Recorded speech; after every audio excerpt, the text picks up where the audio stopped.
कर्म का अर्थ क्या है? कर्म का अर्थ सिर्फ काम नहीं है। सनातन धर्म कहता है कि कर्म भी 18 प्रकार के होते हैं। सबसे पहले गुणों के आधार पर 3 कर्म आते हैं। सबसे पहले संचित कर्म, वो कर्म जो पिछले जन्म में संग्रहित है।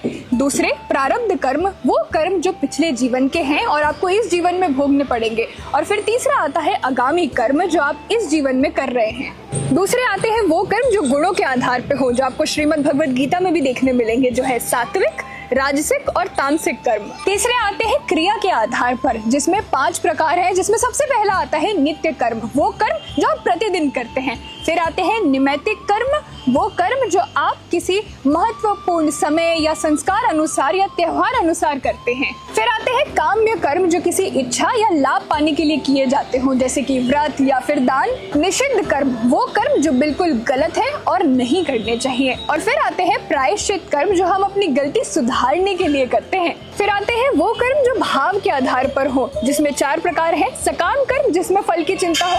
निष्काम कर्म, जिसमें फल की चिंता ना हो। अज्ञान कर्म, जो आपने अज्ञान वश में कर दिए हो। और फिर आते हैं ज्ञान कर्म, जो सहज बुद्धि और विवेक के साथ किए गए हो। 5वां आता है वो कर्म जो शरीर के माध्यम से किए गए हो, जिसमें 3 प्रकार हैं। सबसे पहला मानसिक कर्म, अर्थात जो मन से, आपके सोच और भावनाओं से किए गए कर्म हो। फिर आते हैं वाचिक कर्म, जो वाणी से किए गए हो, जैसे कि आपके वचन, वादें और शब्द।